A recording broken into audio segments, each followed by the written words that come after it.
Okay, y'all. My sensor needed cleaning. It does that every so often. But anyway, oh, by the way, I wanted to tell y'all this candle. So, so pretty. Such a beautiful scent. It's from Apothecary Guild. And it is Thistle. That's the name of it. Thistle. Y'all, it smells so good in light. I love it. And what I really love is when it's time to put it out, it has this little bell that you put over it to put it out so it doesn't have a smoky smell in the room like when you blow it out. That used to remind me of when the birthday candles get blown out and the party's over. It used to make me so sad to blow out the birthday candles because then you know there's no more party. I can't remember if that's when you opened presents or not, but I remember because we were a sharing neighborhood. Everybody got to help you open your presents. And I remember I would cry. I was a selfish little baby. Okay, so right now I have finished my liner. I did want to show you something. I was using the Tartist.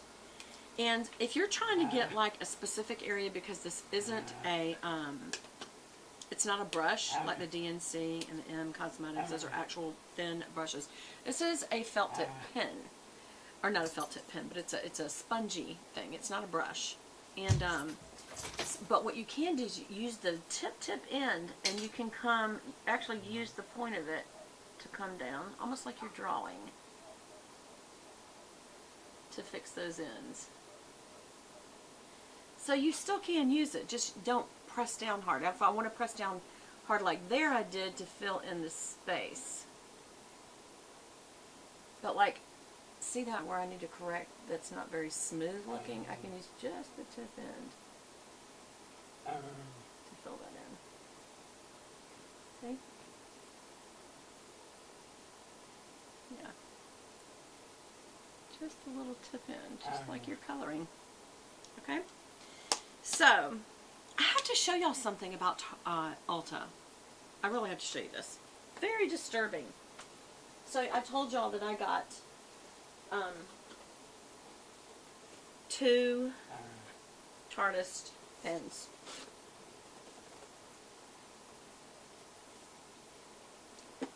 What? Are you serious? 2 whole boxes? Oh, I did get one other product in there. I got this and these. 2 of these. This is the Madison Reed Root Touch-Up that I absolutely love in light brown because it literally, it makes it look like, it's what it looks like inside. Looks like a brown eyeshadow, but it's not that. I remember when I first saw it, I thought, that looks like bronzer. I could do this. No, this product really hangs on your hair, and so it doesn't like blow away like powder does, which is important because you don't want it to go away throughout the day. But it just kind of, in your hairline right there, you'll notice it's not quite as white.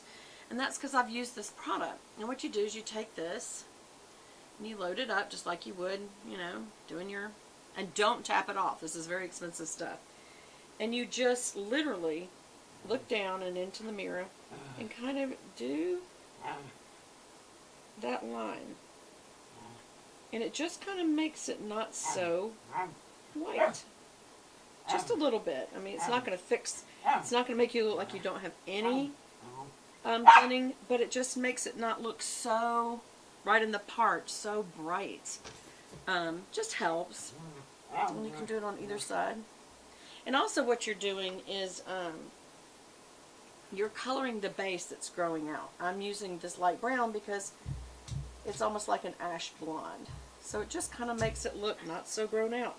Now, sometimes I have to get in here where it's thinner. Like, let's just say right there. It looks thinner, so there's more. And it just kind of darkens the roots so that it's not so noticeable. That's all. You can't fix the problem of your hair thinning unless you do things from within. And that's stuff like I'm taking biotin, which is good for helping your skin, your nails, and your hair with growth and health. Great, I can't get it. Or sometimes it's just a product of aging or your hormones changing. And I don't know if hormone replacement should even be a consideration for that because There's so much controversy about hormone replacement. Some people would say absolutely go for it. Other people would say it causes cancer. My gynecologist said that's a farce. Estrogen alone does not cause skin cancer. It's when you don't have the balanced cocktail of estrogen and progesterone. And so she gets really upset and she's a pretty renowned gynecologist in Atlanta. She gets very upset when people take readings like that from magazines or even websites or whatever, when it's not a medical journal, and that's the medical community, not just people who say, well, this worked for me. It's like, well, that's not medicine, that's not the science of it. She said, however, having progesterone by itself has been linked to breast cancer, and yet I know women who are on progesterone without progestin or testosterone or estrogen being added to it. It's like it's a cocktail. We're a cocktail, and they would tell you it's the opposite. So it's a hard thing. So that's why I wouldn't say don't deal with your hair that way. I went to see about my thyroid to see if that was it, and ended up finding out ultimately my thyroid was fine. Because I thought, well, maybe that's also why I gain weight so easy. It's like, well, that would be because you eat incredibly rich food and don't exercise. You don't sleep right, and you don't drink enough water. And it will always be those four things, y'all. Why do we act like it's so difficult and pay hundreds of dollars? It will always be eat more vegetables. If you eat meat, eat lean meat. Vary away probably from the red meats because they're higher fat usually, or lean red meat.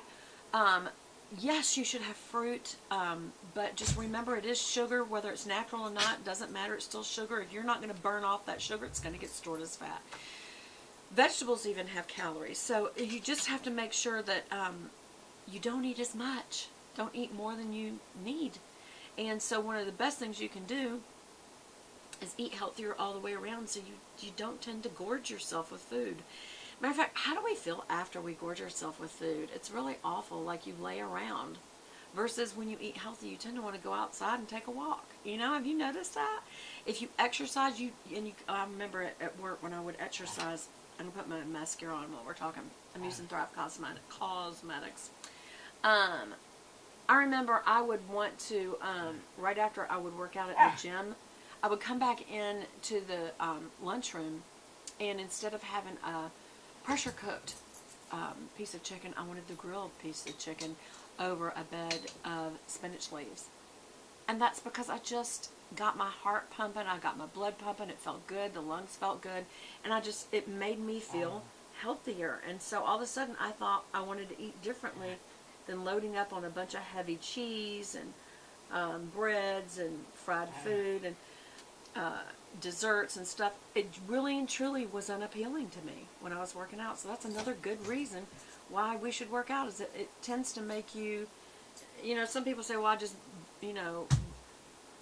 burned off all those calories. I don't want to go add more calories back. It's too much work. That's a real good motivation too, but for me it just felt better. And I kept wanting water instead of sodas, and I wanted less coffee. I like a cup, and where I'm at right now, a cup in the morning, and I'm starting to eat better. I'm starting to feel like I want less and less creamer, and I used a artificial sweetener, but I'm feeling like maybe I could just go with no sweetener, or I may switch to having one of the green juices or a green smoothie in the morning, and I bet you I wouldn't even want the coffee, and I get the same amount of energy from all those vitamins and minerals that I would get from caffeine. Now, caffeine is not good for you. It just isn't. It isn't, even in small quantities. It jacks up your sugar, y'all. So, especially for diabetics, I don't know why they don't tell them that. Any stimulant that jacks up your sugar like that, that's not good. Even a little bit of it. Unless you're going to balance it out with a protein breakfast, and then it needs to be a small one. We tend to make these big, huge bacon, eggs, grits, biscuits, gravy, ham, coffee with heavy creamer, and juice. My gosh, it's no wonder we're all gaining weight. That all sounds wonderful, but really make some selections. You don't have to have it all in one meal. Like maybe you have a strip of bacon and a couple of eggs and a cup of coffee, and instead of fruit juice, why don't you have a couple of pieces of orange and maybe a melon cup or something like that. That's a great time to get in your fruit, by the way, is in the morning. What do? Always wipe it off. Always, always, always wipe it off right after you use it. Because it'll harden on there if you don't. Always wipe it off. And with a cloth, not a tissue or a makeup wipe. Get it clean every time. You don't want to put that right back on your eye, y'all. Alright, so I'm going to use the Thrive Cosmetics. I used it yesterday. Really liked it. Worked for me all day long. Maybe help my heat today, though. It's just, it is hard to get off, it is hard to get off mascara that's waterproof. But if I'm going to be out in the heat, that will come off on my cheek. I think we determined that this Man Eater by Tarte was waterproof. It doesn't say it, so it's probably not.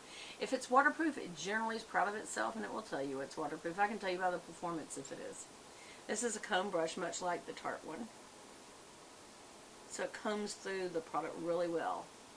So it can, if the teeth are far enough apart, and these are, it will drop off a lot more product, which product building up on your lashes is what the volume is. It doesn't, you know, it's so funny. I hope we don't believe that mascara actually volumizes your lashes. It builds up product, meaning it dries quickly and cakes up. And so it makes it look like you have thicker lashes. Of course, it doesn't make your lashes thicker. It makes it look like they're thicker. There's already a goop right there. Okay, I had to get it off. But the good thing about this is, because the teeth are wide, it's depositing this kind of sticky product, and it's a very good hard comb, so it's able to comb it back off very easily. So it gets a lot of the gloopiness back off, so it has a nice, thick but elongated look. I can tell you this is not waterproof by the way it's performing. It's not holding the curl at all. Not at all. So, this is not waterproof. I'll finish using this, but this will probably be the last time. And remember, roll it around inside like that. Don't go in and out.